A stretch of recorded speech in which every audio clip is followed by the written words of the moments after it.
대표적인 경제통, 경제 브레인으로 한때 더불어민주당의 구원투수였던 인물이 있죠. 김종인 전 대표.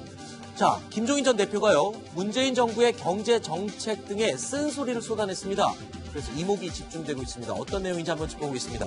이재명 차장. 예. 자, 먼저 김종인 전 대표의 쓴소리를 짚어보기 전에 지지율 여론조사가 지금 또 나왔습니다. 문재인 대통령 지지율이 2주 연속 하락세인데 손혜원 의원 투기 논란의 영향이 아니냐, 이런 분석이 나오고 있어요. 물론 지금 뭐 전국 가장 큰 현안이 가장 그렇죠. 어떻게 보면 언론에서 많이 다루는 뉴스 중에 하나가 이제 손혜원 의원 의혹이기 때문에 영향이 없다고 할 수는 없겠죠. 근데 아마도 이제 기본적으로 경제가 굉장히 안 좋은 상황이고 어떤 문재인 정부에 기대했던 것들이 가시적으로 보이는 게 없다. 이제 이런 기본적인 부정적 여론 속에서 어떻게 보면 손혜원 의원의 의혹이 그런 어떤 촉매 역할을 하는 게 아닌가, 이렇게 봐야 될 것 같습니다. 최 교수님, 근데 재미있는 현상이에요.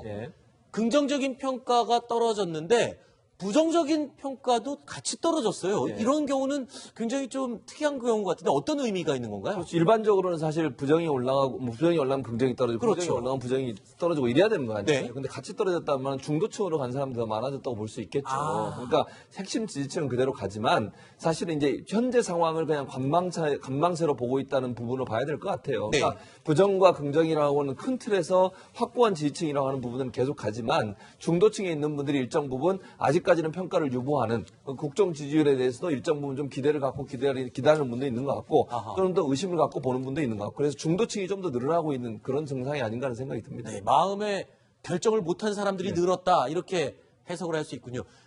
민주당 지지율은 확실히 떨어진 건 맞는 것 같습니다. 조수진 부장. 네. 민주당 지지율이 2주 연속 하락을 했습니다. 네. 지금 보시면 더불어민주당이 39.8%에서 38.8%. 40% 무너졌네요. 대가 무너진 거죠. 네. 조금 전에 문재인 대통령 지지율은 긍정과 부정이 동시에 하락했다. 아주 재밌는 겁니다. 네. 그러니까 긍정하고 싶진 않지만 그래도 한국당보단 낫다. 이렇게 본다는 거죠. 아하, 알겠습니다. 그런 해석이 또 가능하군요. 이런 가운데 2016년이었죠. 총선 당시에 더불어민주당의 구원투수로 나섰던 김종인 전 대표가 민주당을 향해서 내년 총선이 아주 힘들 수 있다라면서 직설을 날렸습니다. 자, 이런 얘기네요. 조진 부장. 네. 김종인 전 대표가 내년 총선 어려울 거다. 그러니까 집권 여당이 심판받을 수도 있다. 이런 얘기를 했어요. 굉장히 강력한 표현 아닌가요? 오늘 인터뷰에서 가장 눈여겨볼 대목이 내년 총선에서 문재인 정부 심판받을 거다. 이렇게 단정적으로 얘기를 했고요. 2016년 총선 때를 봐라. 그때도 집권당이 야당 분열만 믿고 자만에 빠져 있다가 망했다. 네. 예. 그런데 지금 여당이 그때 박근혜 세력, 친박과 똑같은 얘기를 하고 있다. 네. 20년 집권한다.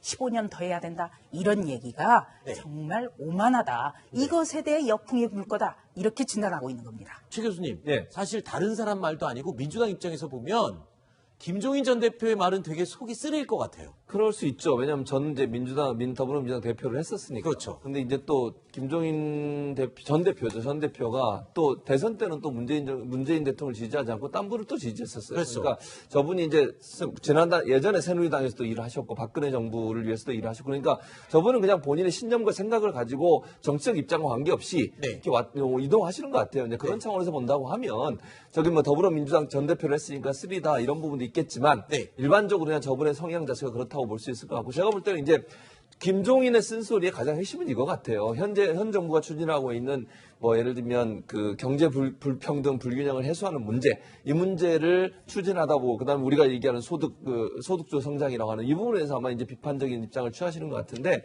일단 그거는 이거 총선에도 영향을 미치는 거는 저는 그렇게 봐요. 이게 어느 정도 성과가 있느냐의 문제라고 보거든요. 올 한 해 동안 정말 문재인 정부가 추진하고 있는 것처럼 실적인 성과가 나오냐 안 나오느냐, 그게 결국은 김종인 전 대표가 주장하는 것처럼 만약에 성과가 안 나오면 그게 이제 실정으로 이루어져서 경제에 대한 비판적인 입장이 커지게 되면 성에 영향을 미칠 것이고요. 또 정부가 주장하는 것처럼 만약에 성과가 나게 되면 지금 김종인 전 대표가 주장하시는 것과 다른 형태의 결과가 나올 가능성이 있다고 봅니다. 김태호 변호사님.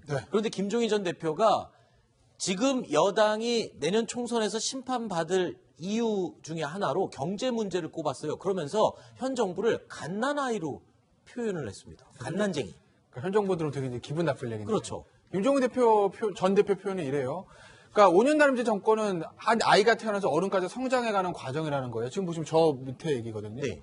그러면 이제 1년 정도 지나면 이제 아이로 사람으로 치면은 이제 100일도 지나고 돌이자 두 발로 걷고 이제 뭔가 이제 사람처럼 형상을 해가지고 생활해 나갈 수 있는 그런 기간인데 1년 동안 변한 게 아무것도 없다라는 거죠. 네. 그러니까 1년 지나면 성장해야 되는데 성장하지 않은 아이와 같다라는 거예요. 그래서 이제 1년 반 동안 잘못 자라서 그대로 갓난 아이라고 표현을 하는 거고 네. 뭔가 잘못한 게 있으면 바꿔야 되는데 바꾸지 않고 경제정책 같은 내가 의지가 있고 내가 권력이 있으니까 내가 경제를 좌지우지 성장시킬 수, 잘 되게 만들 수 있다, 이런 생각을 가지고 있는 것 같은데, 그게 이제 잘못된 생각이다. 경제정책을 바꿔야 한다고 김종인 전 대표가 일가를 한 겁니다. 김종인 전 대표는요, 과거에 문재인 대통령과 경제 담론을 두고 부딪힌 적이 있었습니다. 당시의 목소리 확인해 보시죠.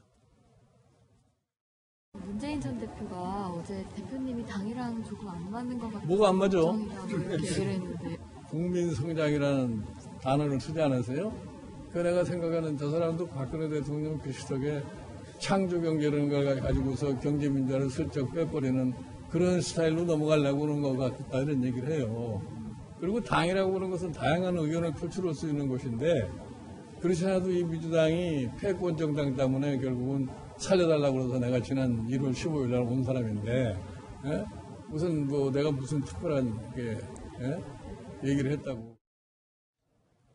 자, 저 얘기는 지금 이어지고 있습니다. 당내 여러 목소리가 있을 수 있는데 너무 자신의 의견만 고집하는 게 아니라 이런 지적도 있었잖아요. 네, 이 김 전 대표가 항상 어디 분담하면 끝까지 같이 가지 못합니다. 아하. 중간에 나옵니다.